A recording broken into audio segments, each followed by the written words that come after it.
Loudspeaker हा सामाजिक विषय आहे, हा धार्मिक विषय नव्हे.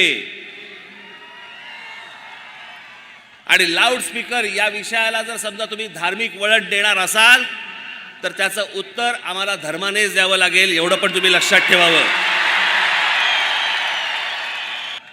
त्यांच्या सणामध्ये मला कुठच्याही प्रकारचं विष कालवायचं नाही. 4 तारखेपासून ऐकणार नाही.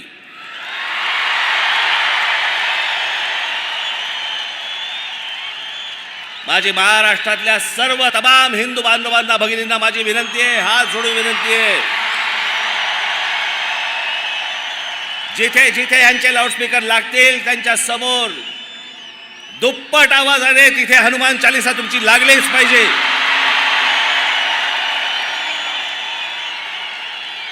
माझी पोलिसांना नम्र विनंती आहे, जर सभेच्या वेळेला हे बांग जर सुरू करणार असतील, आपण आत्ताच्या आत्ता ताबडतोब तोंडात बोळा कोंबावा. यांना जर सहज सरळ मार्गाने जर समजा समजत नसेल तर मग त्याच्यानंतर महाराष्ट्रात काय होईल मला माहिती नाही. आणि माझं एक म्हणणं आहे या बाबतीत, त्यांना जर समजा सरळ भाषेमध्ये समजत नसेल ना तर एकदा काय ते तिच्या आईला होऊनच जाऊन देत.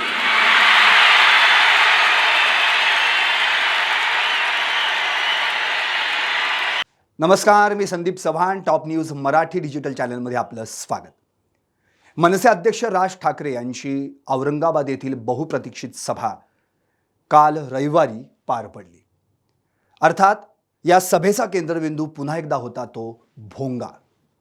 गुढीपाडव्याची सभा, त्यानंतरची उत्तर सभा आणि ही कालची औरंगाबादची सभा. या तिन्ही सभांमध्ये जर केंद्रबिंदू कोण असेल तर तो होता भोंगा. जेव्हा हा भोंगा वाद राज ठाकरेंनी उकरून काढला तेव्हापासून कालपर्यंत या तिन्ही सभांमध्ये प्रत्येक वेळी त्यांनी निशाणा साधलाय तो या मशिदींवरील भोंगा खाली उतरवण्याचा. या प्रत्येक सभांमध्ये राज ठाकरेंनी टार्गेट केलंय की कुठल्याही परिस्थितीत मशिदींवरील भोंगे खाली उतरवले गेले पाहिजेत, अन्यथा आम्ही याच मशिदीसमोर दुप्पट आवाजात हनुमान चालिसाचं पठण करू. काल देखील याच गोष्टीची राज ठाकरेंकडून ओढली गेली. प्रत्येक वेळी प्रत्येक सभेमध्ये भोंगावादावर आपलं लक्ष केंद्रित करून महाराष्ट्रामध्ये जातीय तेढ निर्माण करण्याचा प्रयत्न केला जातोय का असा प्रश्न आता निर्माण झालाय. आणि हाच महाराष्ट्रासाठी धोक्याचा राजमार्ग ठरू शकतो की काय अशी परिस्थिती देखील महाराष्ट्रात निर्माण झाली आहे. आपण गुढीपाडव्याचं जर त्या सभेचं त्यातली जी काही स्टेटमेंट्स होती ती जर राज ठाकरेंची पाहिली तर त्यांनी त्यावेळी स्पष्ट सांगितलं होतं की मशिदींवरील भोंगे उतरवले गेले पाहिजेत.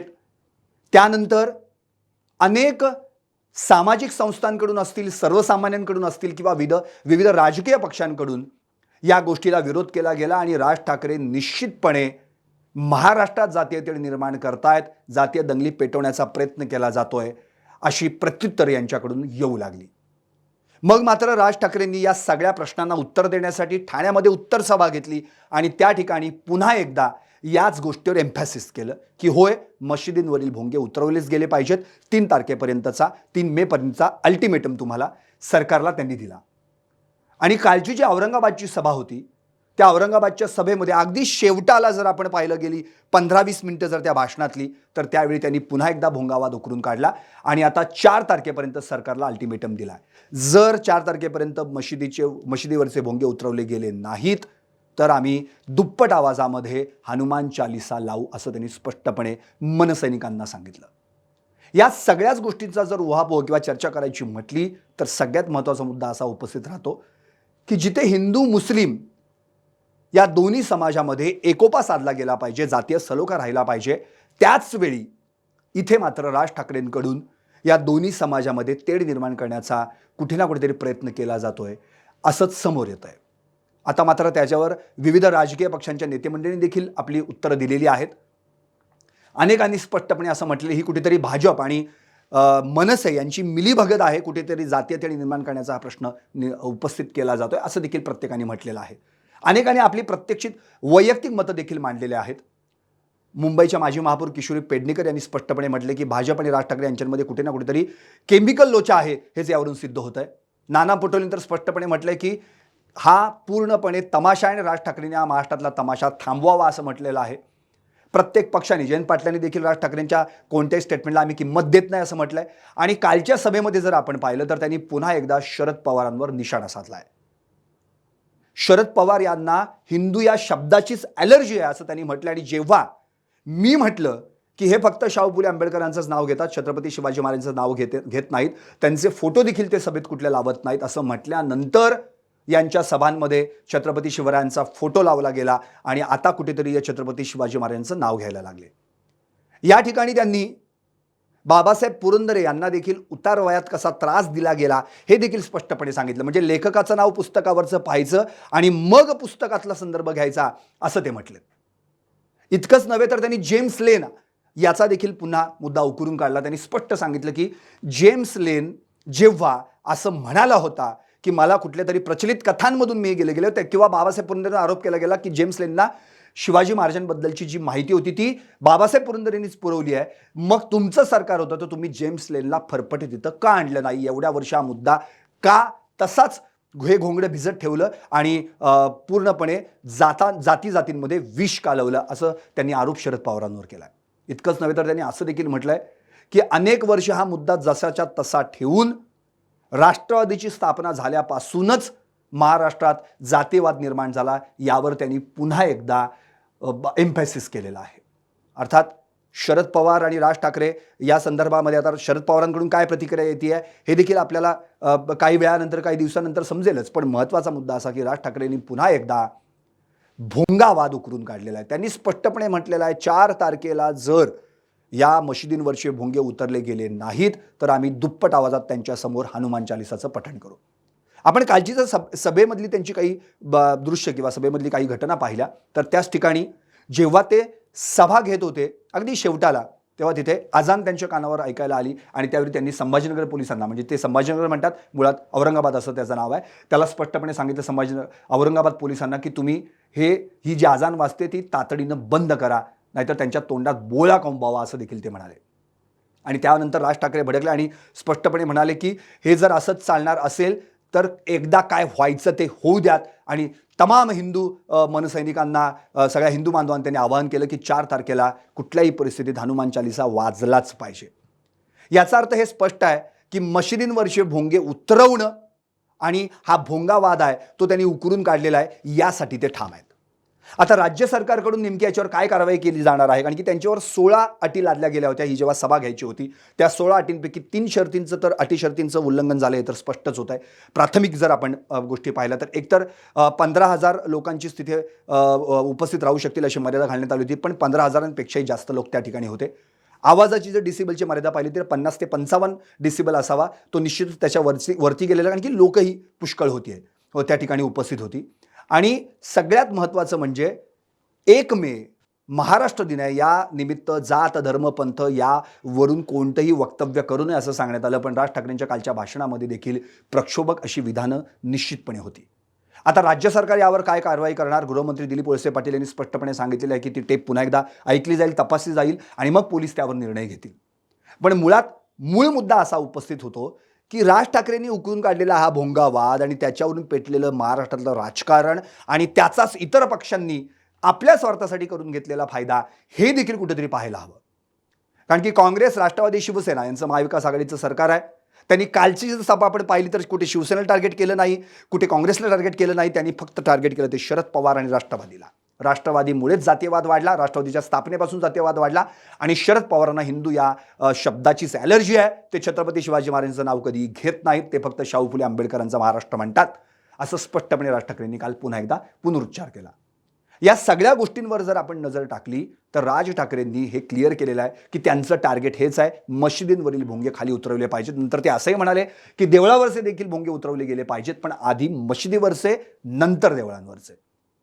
आता या सगळ्याच घटनेमुळे महाराष्ट्रातलं राजकारण निश्चितपणे कुठे ना कुठेतरी धोक्याच्या वळणावर चाललेला आहे आणि हा जो राजमार्ग आहे, हा राजमार्ग निश्चितपणे महाराष्ट्रासाठी, महाराष्ट्राच्या जनतेसाठी, महाराष्ट्राच्या हितासाठी धोक्याचा ठरू शकतो.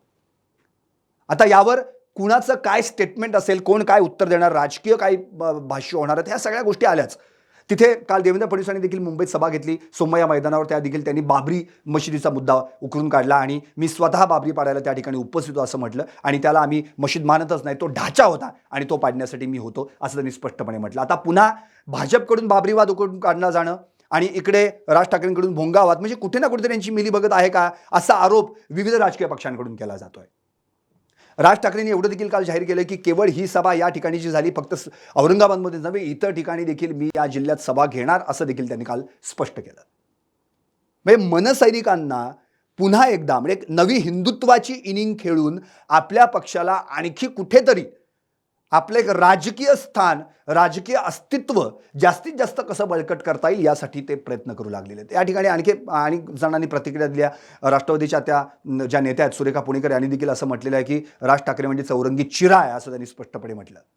इतकंच नव्हे तर राष्ट्रवादीचे प्रवक्ते रविकांत वरपे यांनी सांगितलं की राज ठाकरे हिंदू जननायक नसून ते हिंदू आणि मुस्लिम एकतेचे खलनायक आहेत अशी टीका त्यांनी केलेली आहे. जितेंद्र आव्हाड यांनी तर राज ठाकरेंना जाती जाती पेटवायच्यात का असं त्यांनी या ठिकाणी उल्लेख केलेला. अशा बऱ्याच प्रतिक्रिया या ठिकाणी येतात. संजय राऊतांनी देखील विरोधी पक्षांच्या अंगात जो रावण संचारला त्याचा आधी अंत व्हायला हवा असं स्टेटमेंट केलेलं आहे. अशी बरीच स्टेटमेंट्स आता यापुढं आपल्याला ऐकायला मिळतील. आणखी राज ठाकरेंची सभा झाल्यानंतर त्याला उत्तरं दिली जाणार आहेत. पण महाराष्ट्रातलं वातावरण सलोख्याचं एकोप्याचं राहावं हे अत्यंत महत्त्वाचं आहे. तिकडे AIMMचे जे अध्यक्ष आहेत ओवेसी, त्यांना देखील या संदर्भात विचारण्यात आलं. त्या ओवेसींनी स्पष्टपणे सांगितलं की ही दोन भावांमधला वाद आणि त्याचा त्रास मुस्लिम बांधवांना भोगावा लागतोय. इम्तियाज जलील जे औरंगाबादचे खासदार आहेत यांना जेव्हा या संदर्भात विचारलं गेलं तेव्हा ते देखील म्हणाले की आम्हाला देखील जीभ आहे, आम्हाला देखील बोलता येतं. सियासतों के मकानों में रोशनी अगर चाहिए तो मेरा मुल्क जलना जरूरी है असं त्यांनी त्यावेळी स्टेटमेंट केलेलं आहे. याचा अर्थ हे स्पष्ट होत आहे की कुठेतरी हिंदू आणि मुस्लिमांमध्ये जो एकोपा आहे तो एकोपा नष्ट करणं आणि आपलं एक हिंदुत्वाचं नवं कार्ड खेळून आपल्या पक्षाला महाराष्ट्रात कुठे ना कुठेतरी बळकटी मिळवण्याचा प्रयत्न करणं हाच होरा राज ठाकरेंकडून केला जातोय. एकीकडे अशी टीका त्यांच्यावर केली गेली हे हिंदू ओबीसी आहेत म्हणून.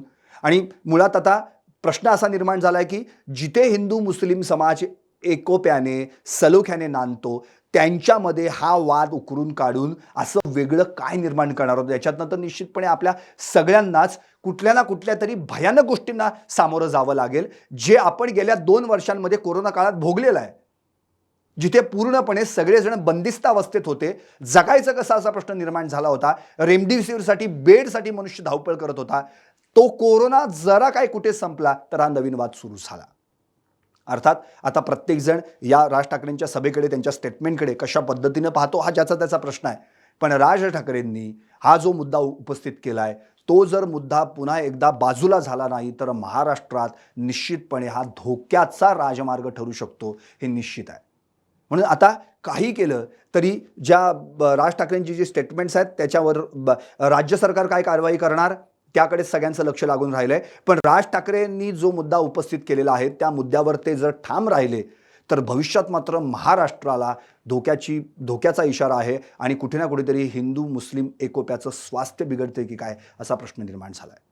म्हणून काही झालं तरी हिंदू मुस्लिम किंवा कोणताही समाज असो या सगळ्यांना एकोपाने ठेवणं, सलोख्याने ठेवणं, कायदा व सुव्यवस्था राखणं हे प्रत्येक राजकीय पक्षाचं आणि त्या पक्षाच्या अध्यक्षांचं खरं म्हणजे कर्तव्य आहे. आणि ते कर्तव्य बजावताना सध्या तरी कुठलाच पक्ष दिसत नाही आहे. प्रत्येकजण आपली राजकीय पोळी भासण्याचा प्रयत्न करतोय. आणि या सगळ्या गोष्टींची जर पार्श्वभूमी पाहिली तर येणाऱ्या निवडणुका आहेत, म्हणजे जिल्हा परिषद निवडणुका असतील, नगरपंचायत निवडणुका असतील, महापालिका निवडणुका असतील आणि पुढे विधानसभा आल्या. या सगळ्या गोष्टींमध्ये कुठे ना कुठेतरी सामान्य जनता भरडली जाते याकडे या राजकीय पक्षांनी लक्ष द्यायला पाहिजे. राज ठाकरेंनी देखील आता हा जो काही मुद्दा उकरून काढलाय त्या मुद्द्याला कुठेतरी बाजूला ठेवून विकासावर बोललं पाहिजे. त्यांच्यासमोर अनेक तरुण मंडळी होती. या सगळ्या तरुण मंडळींमध्ये कितीतरी बेरोजगार माणसं होती. त्यांच्या हातांना काम मिळणं, त्या विकासासाठी प्रयत्न करणं हा मुद्दा उपस्थित करण्यापेक्षा हा कुठला तरी वेगळा मुद्दा उपस्थित करून महाराष्ट्रामध्ये एक राजकीय वातावरण ढवळून काढण्याचा प्रयत्न निर्माण केला जातोय की काय अशी शंका निर्माण झाली आहे. आता राज ठाकरेंनी पत्करलेला जो मार्ग आहे तो मार्ग महाराष्ट्रासाठी मात्र निश्चितच धोकादायक आहे. याच्यातनं मार्ग काढायचा असेल तर सगळ्या राजकीय पक्षांनी, सगळ्या राजकीय पक्षांच्या पदाधिकाऱ्यांनी एकत्र येणं आणि एकत्र बैठका घेऊन समाज आणि समाजामध्ये तेढ निर्माण होणार नाही आणि कायदा व सुव्यवस्था कशी राखली जाईल यासाठी प्रयत्न करायला हवा. पाहत राहा टॉप न्यूज मराठी. आपला महाराष्ट्र आपली बातमी. आणि हो, आता आपला महाराष्ट्र आपली बातमी अर्थात top news Marathi digital channel Jio टीव्हीच्या OTT प्लॅटफॉर्मवर, तेही 24 तास.